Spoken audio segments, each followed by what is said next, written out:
어제 말씀으로 나누면서 정말 어렵고 힘든 시간들, 하나님이 나를 떠났나, 하나님이 나를 버렸나 했던 많은 시간들 속에서 그럼에도 불구하고 다니엘이 마음이 무너질 수 있고 상황이 무너질 수 있는 시간들이지만 그럼에도 믿음으로 결단하며 하나님 앞에 마음을 두고 왕이 주는 음식을 먹지 않겠다라고 결단하는 장면을 어제 말씀으로 나눴습니다. 하나님이 기뻐하시는 인생을 선택한 것입니다. 어떤 상황에도 하나님께 내 마음을 두고 내가 진짜 하나님이 기뻐하시는 뜻대로 살겠다라는 믿음의 결단을 한 다니엘의 모습을 어제 말씀으로 나눴습니다.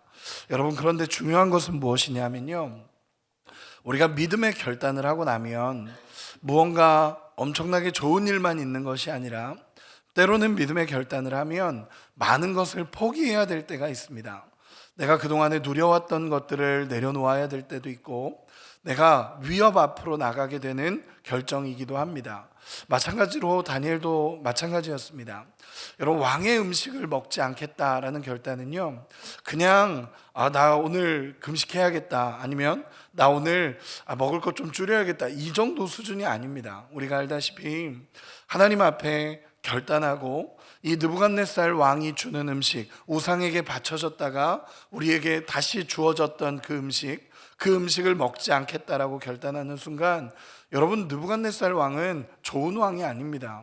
그 나라를 통치했던 바벨론 왕은 좋은 왕이 아니었기에 이 선택을 하는 순간 언제 죽어도 이상하지 않을 상황이 펼쳐질 수밖에 없습니다.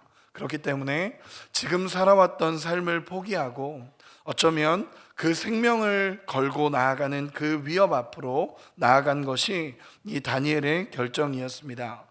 여러분, 예수를 믿음으로 인해서 내가 포기해야 될 것들이 생기고 예수를 믿음으로 인해서 내가 누려왔던 많은 것을 내려놓아야 되는 상황도 우리에게 분명히 있다는 것을 우리가 늘 기억해야 합니다.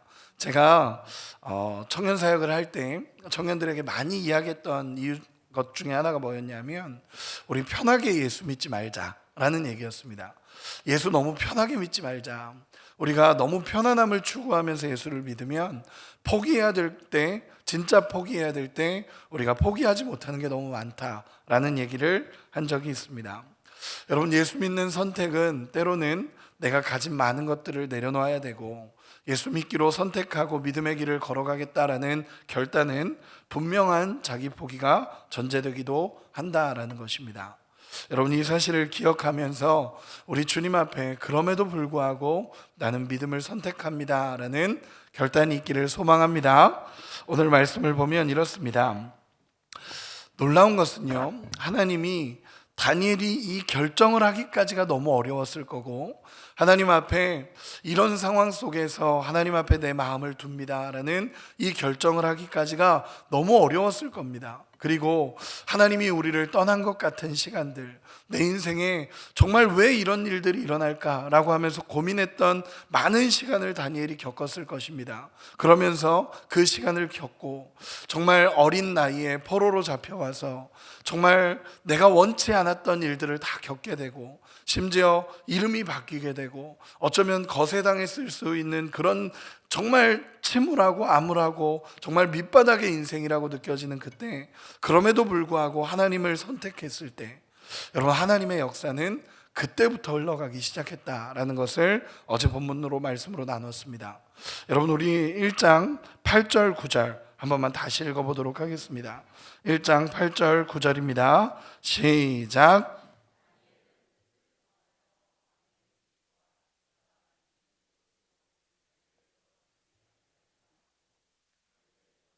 아니하도록 환관장에게 구하니 하나님이 다니엘로 하여금 환관장에게 은혜와 긍휼을 얻게 하신지라. 아멘. 여러분, 여기서부터가 놀라운 반전이 일어나기 시작하는 구절들입니다. 다니엘이 뜻을 정합니다. 뜻을 정하면서 나는 하나님의 사람으로 살겠습니다. 바벨론에 살지만 바벨론에 내 마음을 뺏기지 않을 거고, 세상 속에 살지만 세상의 마음을 뺏기는 게 아니라 나는 내 마음을 하나님 앞에 두기로 결정합니다 라고 뜻을 정하고 결단한 이후로부터 하나님이 역사하시기 시작합니다. 1장 9절에 보면 하나님이 다니엘로 하여금 환관장에게 은혜와 긍휼을 얻게 하신지라 라고 표현이 되는데, 여기서 은혜라는 단어가 뭐냐면 우리가 너무 잘 알고 있는 헤세드라는 단어입니다. 여러분, 이 단어는 어떤 의미냐면요, 하나님의 자비하심과 하나님의 긍휼하심이 그의 인생에 개입하시기 시작했다라는 것을 보여주는 단어입니다. 즉, 하나님이 다니엘로 하여금 환관장에게 은혜와 긍휼을 얻게 하신지라. 여러분, 주어가 누구죠? 하나님입니다. 여기서부터 하나님으로 바뀝니다. 그동안에는 계속 세상이 주도한 인생처럼 보여지고 세상이 다니엘을 이끌어가는 것처럼 보여지지만 1장 9절에서 정확하게 나타나는 것, 하나님이 다니엘로 하여금 환관장에게 은혜와 긍휼을 얻게 하신지라 라고 기록을 합니다. 즉, 하나님의 자비하심과 긍휼하심이 임하기 시작하는 것입니다. 그리고 신실하심이 임하기 시작하는데, 여러분, 누구한테 임하기 시작했다고요? 오늘 본문을 보면 환관장에게 임하기 시작합니다. 이 긍휼함이, 하나님의 긍휼함과 하나님의 자비로움과 하나님의 정말 신실하심이 그 환관장에게 임하기 시작합니다. 그러면서 하나님께서 그 환관장에게 개입하시기 시작하는 것입니다. 이 구절의 핵심은요, 하나님이 그의 인생에 들어오시기 시작했고 하나님이 그의 인생에 구체적으로 개입하시기 시작했다라는 것입니다. 여러분, 한번 생각해 보시기 바랍니다. 왕의 식탁을 거절할 권리가 다니엘과 세 친구에게는 없습니다. 여러분, 그렇게 만약에 왕의 음식을 거부하는 순간 죽을 수밖에 없는 상황입니다. 느부갓네살 왕은 폭군이었고요, 정말 이 음식을 거부했다라는 소식을 들으면 그 자리에서 죽이라고 하는 사람이 이 왕이었습니다. 그런데도 불구하고 신앙의 마지노선을 긋고 하나님의 뜻을 선택한 다니엘과 이 세 친구가 환관장에게 구하기 시작합니다. 뭐라고 구하냐면 왕의 음식을 먹지 않겠습니다 라고 환관장에게 구합니다. 우리를 왕의 음식을 먹지 않도록 도와주십시오. 하나님, 그 환관장님이시여, 환관장님, 우리 친구들이 왕의 음식을 먹지 않도록 도와주십시오. 그러면서 분명하게 표현한 게 뭐냐면 자기를 더럽히지 않도록 구했다라고 얘기합니다. 이 얘기는 신앙을 분명하게 선언한 것입니다. 이 왕의 음식을 먹지 않고 우리가 우리의 신앙을 지킬 수 있도록 도와주십시오 라고 환관장을 찾아가서 이야기한 겁니다. 여러분, 한번 생각해 보시기 바랍니다. 환관장이 그 얘기를 들었을 때 어떤 마음이 들어야 정상입니까? 말도 안 된다는 소리를 해야죠. 이 바벨론 사람입니다. 이 환관장은 바벨론 사람입니다. 당시에 정치적인 노선이 분명했던 사람이고 이해타산이 분명했던 사람입니다.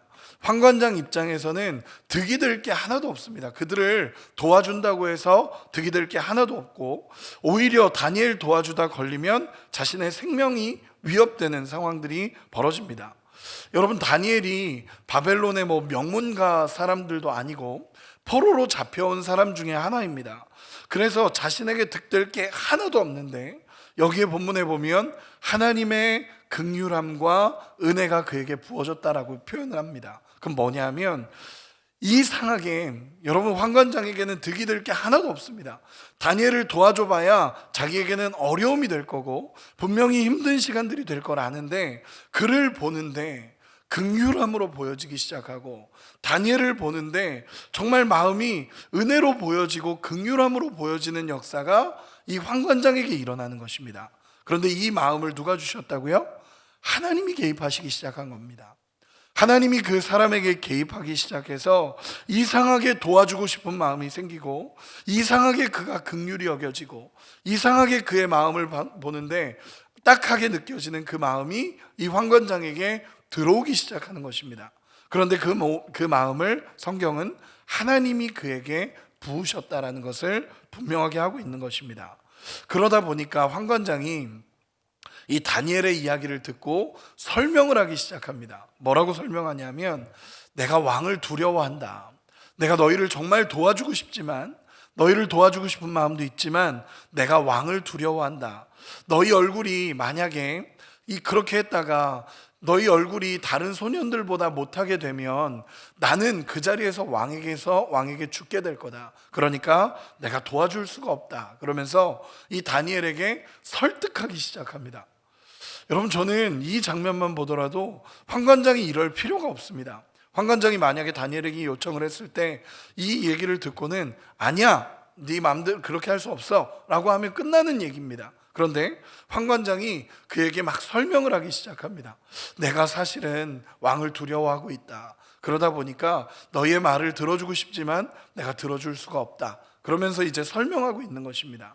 그때 다니엘이 하나를 캐치합니다. 그 캐치한 게 뭐냐면 우리의 얼굴이 이 왕의 음식을 안 먹었을 때 다른 소년들만 못하면 안 되는구나. 이게 다니엘의 마음에 새겨집니다. 그리고 나서 자신들을 감독하고 있는 감독관에게 찾아갑니다. 그래서 오늘 본문에 보면 이 감독관을 찾아간 겁니다. 그래서 감독관에게 찾아가서 이렇게 이야기합니다. 우리를 열흘 동안만 채식을 하게 해주십시오. 열흘 동안만 왕의 음식을 먹지 않고 우리가 채식을 열흘 동안 했을 때 우리의 얼굴이 다른 소년들만 못하다면 그때는 우리에게 벌을 내리십시오 라는 제안을 이 다니엘이 하게 됩니다. 여러분, 감독관도 이 얘기를 들어줄 필요가 없습니다. 이 이야기를 왜 들어줍니까? 열흘 동안 자기들이 채식하겠다라는 이 얘기를 들어줄 필요가 없습니다. 여러분, 감독관도 바벨론 사람이었고요, 환관장도 바벨론 사람이었습니다. 그렇기 때문에 들어줄 이유가 하나도 없는데 그들의 마음이 움직여지기 시작하는 겁니다. 그들의 마음이 움직여지기 시작하고 그들의 마음이 이상하게 다니엘을 도와주고 싶고 이상하게 다니엘의 그 말을 인정해주고 싶은 마음이 그들에게 생기는 것입니다. 그런데 그 표현을 우리 성경에서는 하나님의 역사라는 것을 분명하게 이야기하고 있는 것입니다. 여러분, 놀라운 것은요, 이 환관장도 감독관도 들어줄 이유가 전혀 없는데 하나님의 마음이, 긍휼함과 인도하심이 그 환관장에게, 감독관에게 들어가자 그들의 마음이 바뀌기 시작하고 그럼 그렇게 해보자. 그래, 열흘 동안 너네가 한번 채식을 해봐라. 그리고 나서 나중에 결정하자라는 결정이 나오게 됩니다. 여러분, 이것은 분명한 하나님의 역사입니다.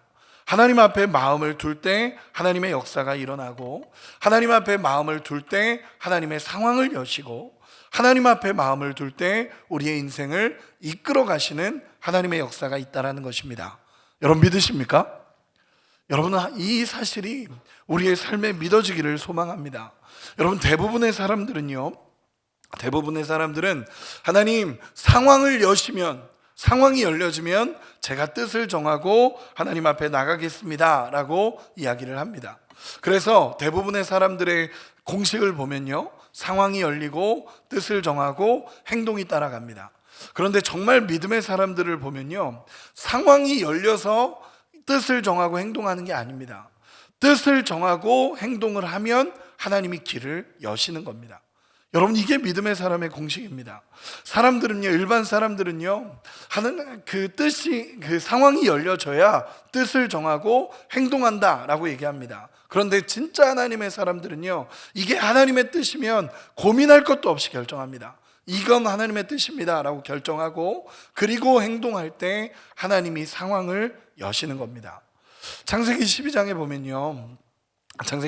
보면 아브라함이라는 인물이 나오게 됩니다. 근데 아브라함에게 하나님께서 나타나셔서 갑자기 생뚱맞게 이런 얘기를 하시는 겁니다. 아브라함아, 너는 너의 고향과 친척과 아버지 집을 떠나 내가 너에게 보여줄 땅으로 가라. 그리하면 내가 너로 큰 민족을 이루고 내게 복을 주어 내 이름을 창대하게 하리니 너는 복이 될지라. 하나님이 축복하시기 시작하는 겁니다. 그러면서 이야기하신 것은 무엇이냐면, 내가 너에게 보여줄 땅으로 가라 라고 하나님 말씀하시는 것입니다.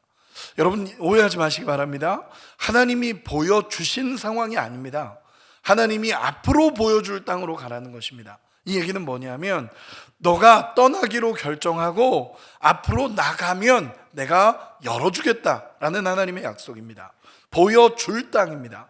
그래서 믿음의 한 걸음을 걸어가야 하나님이 열어주시는 역사가 일어난다는 걸 이 아브라함에게 보여주시는 겁니다. 그리고 이 아브라함이 믿음의 한 걸음을 걸어갔을 때 하나님의 역사가 나타나는 것입니다. 여러분, 저는 이런 경험들이 참 많습니다. 제가 예전에 여러분들하고도 함께 나눴던 간증이었는데, 제가 청년 사역을 할 때에 한 청년이 저를 찾아온 적이 있습니다. 굉장히 성실한 청년이었고 열심히 하는 청년이었습니다. 근데 그 청년이 찾아와서 저한테 그러는 겁니다. 하나님께서 제 마음에 우리 가정에 가정 예배를 세우라는 마음을 하나님 주시는데 목사님 못하겠어요 라는 겁니다. 그래서 왜 못해? 라고 얘기했더니 이제 딸 셋이고 아버지와 어머니가 있는데, 어머니는 권사님이시고 아버지는 집사님이신데 약간 알코올 중독에 있으셨던 분이셨습니다. 그러다 보니까 이 첫째 딸이었던 그 친구가 찾아와서 목사님, 가정에 가정 예배를 세우라는 마음을 하나님은 주시는데 저는 못하겠습니다. 제가 어떻게 할 수 있겠습니까? 아빠도 있고 엄마도 있고 동생들도 다 있는데 제가 못하겠습니다. 그래가지고 자기가 이제 자기가 음성을 들었고 못하겠다라고 저를 찾아온 겁니다.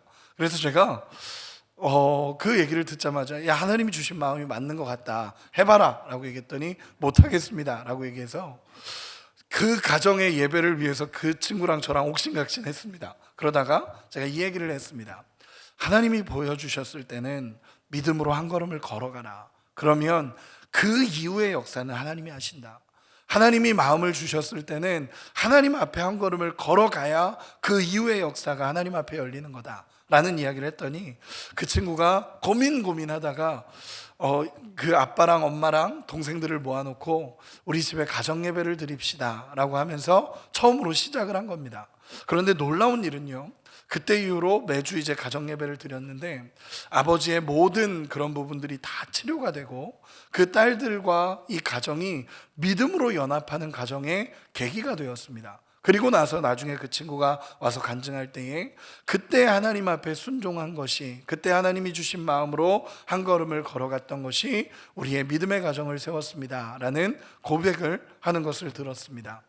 여러분, 우리의 인생도 그렇습니다. 때로는 하나님이 우리의 걸음을 말씀하실 때가 있고 하나님이 주시는 감동이 있고 하나님이 이게 분명하게 하나님의 뜻일 때가 있습니다. 이걸 하나님 앞에 선택해야 될 때가 있습니다. 그때는 여러분, 상황이 아니라 환경이 아니라 믿음으로 한 걸음을 걸어갈 수 있는 은혜가 있기를 소망합니다.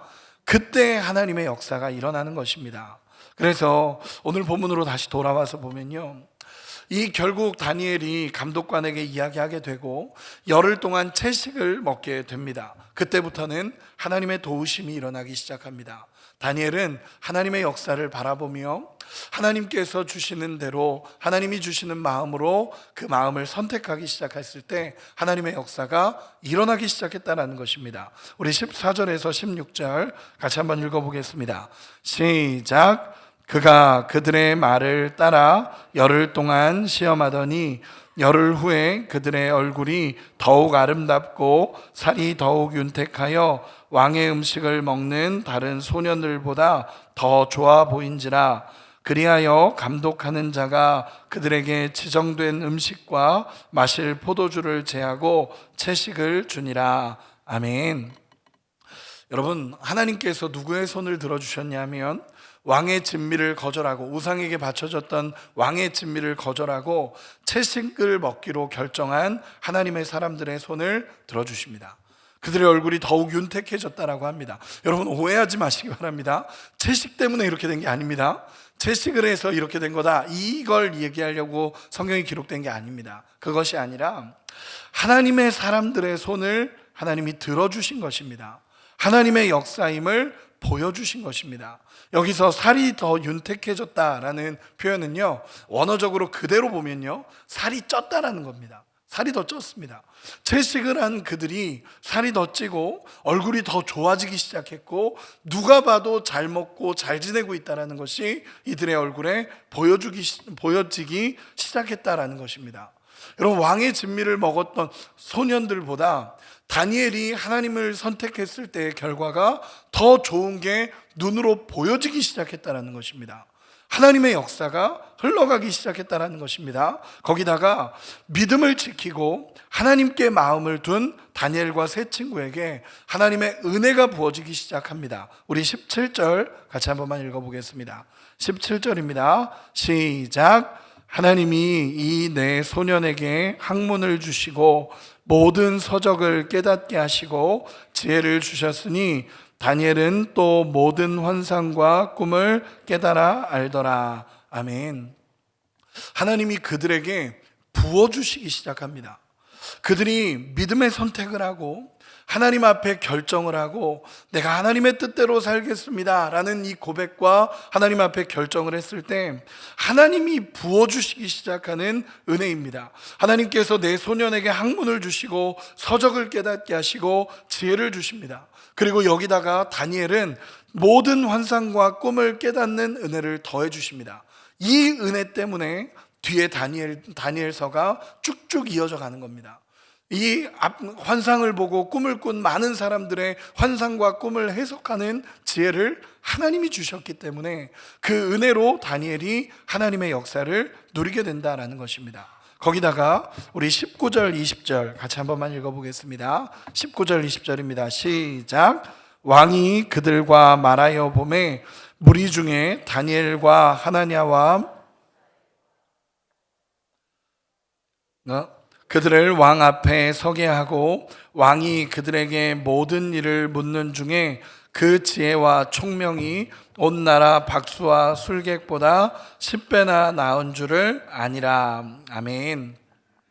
왕의 기한이 차고 나서 이 소년들을 다시 만났을 때 이 왕이 물어보기 시작합니다. 물어보기 시작하고 그들이 어떻게 배웠는지 어떤 일이 있는지 그러면서 지혜로움을 물어보기 시작했을 때 오늘 본문에 보면 다른 모든 사람들보다 온 지혜자들 박수와 술객들보다 지혜가 10배나 더했다라고 표현을 합니다. 이 표현은요, 말이 좋아 10배지 따라올 자가 없다라는 것입니다.